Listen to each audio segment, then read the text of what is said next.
আনন্দবিডিতে সবাইকে স্বাগত। মাছি প্রসঙ্গে বিশ্বনবী সাল্লাল্লাহু আলাইহি ওয়াসাল্লামের বলা কথাটি মেনে নিল বিজ্ঞান। প্রায় 1400 বছর পূর্বে নাজিল হওয়া আল কোরআনের পবিত্র বাণী বিশ্লেষণ করে মানুষ মঙ্গল গ্রহ পর্যন্ত পৌঁছেছে। মহানবী হযরত মুহাম্মদ সাল্লাল্লাহু আলাইহি ওয়াসাল্লাম 1400 বছর পূর্বে মাছি প্রসঙ্গে যে কথাটি বলেছিলেন তা আমাদের আধুনিক বিজ্ঞানও প্রমাণিত হয়েছে। আসুন জেনে নেই মাছি প্রসঙ্গে কি বলেছিলেন মহানবী হযরত মুহাম্মদ সাল্লাল্লাহু আলাইহি ওয়াসাল্লাম। বুখারী ও ইবনে মাজাহ হাদিসে বর্ণিত আছে, মহানবী হযরত মুহাম্মদ সাল্লাল্লাহু আলাইহি ওয়াসাল্লাম বলেছেন, যদি তোমাদের কারো পাত্রে মাছি পতিত হয়, সে যেন উক্ত মাছিটিকে ডুবিয়ে দেয়, কেননা তার একটি ডানায় রোগ জীবাণু রয়েছে আর অপরটিতে রয়েছে রোগনাশক ঔষধ। বুখারী শরীফ। জ্ঞান বিজ্ঞানের অগ্রগতির ধারায় জানা যাচ্ছে যে মাছি মানুষের শত্রু।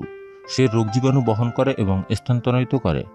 মাছির ডানায় রোগ জীবাণু রয়েছে তাতে কোনো সন্দেহ নেই। তাই যদি হয় তাহলে কিভাবে মহানবী হযরত মুহাম্মদ সাল্লাল্লাহু আলাইহি ওয়াসাল্লাম রোগ জীবাণু বহনকারী মাছিকে ডুবিয়ে নেয়ার আদেশ করলেন? এ বিষয়ে কিং আব্দুল আজিজ বিশ্ববিদ্যালয়ের শিক্ষক ডক্টর ওয়াজিহ বায়শরি এই হাদিসের ভিত্তিতে মাছি নিয়ে কয়েকটি গবেষণা চালান।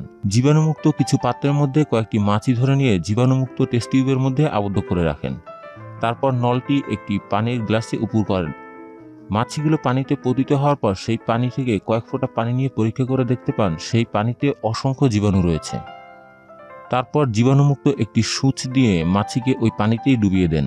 তারপর কয়েক ফোঁটা পানি নিয়ে পরীক্ষা করে দেখেন সেই পানিতে আগের মতো আর জীবাণু নেই, বরং জীবাণু আগের তুলনায় অনেক কম। তারপর আবার ডুবিয়ে দেন। তারপর কয়েক ফোঁটা পানি নিয়ে আবার পরীক্ষা করেন। এমনিভাবে কয়েকবার পরীক্ষা করে দেখেন যে যতবার মাছিটিকে ডুবিয়ে পরীক্ষা চালিয়েছেন ততই জীবাণু কমেছে। অর্থাৎ ডক্টর ওয়াজিহ এটা প্রমাণ করে দেখিয়েছেন মাছির একটি ডানায় রোগ জীবাণু রয়েছে এবং অপরটিতে রয়েছে রোগনাশক ঔষধ।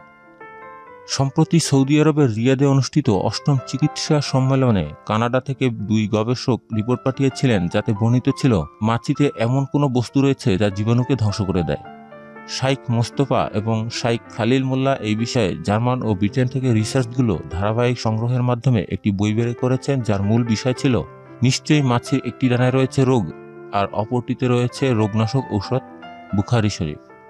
মাছি যখন কোনো খাদ্যে বসে তখন যে ডানায় জীবাণু থাকে সেই ডানাটি খাদ্যে ডুবিয়ে দেয়, অথচ তার অপর ডানায় থাকে প্রতিষেধক অ্যান্টিভাইরাস। যদি মাছিকে ডুবিয়ে দেওয়া হয় তাহলে প্রতিরোধক ভাইরাস খাদ্যের সঙ্গে মিশে মারাত্মক জীবাণুগুলিকে ধ্বংস করে দেয় এবং সেই খাদ্য স্বাস্থ্য ও সুরক্ষার জন্য অনুকূল থাকে, নতুবা এই খাদ্যই জীবাণুযুক্ত হয়ে যায় মানব ধ্বংসের কারণ হতে পারে। সেই 1400 বছর পূর্বে এই ক্ষুদ্র জীবাণু দেখার শক্তি মানুষের ছিল না, অথচ রাসূল সাল্লাল্লাহু আলাইহি ওয়াসাল্লাম সেগুলোর দিকে ইঙ্গিত করেছেন এবং সে সম্পর্কে কথা বলেছেন এবং ওই বিপজ্জনক দিক বর্ণনা করেছেন যা আমাদের স্বাস্থ্যের জন্য ক্ষতিকর। আমাদের চ্যানেলটি সাবস্ক্রাইব করুন, এরপর বেল বাটনে প্রেস করুন। আনন্দবিডির সাথে থাকার জন্য অসংখ্য ধন্যবাদ।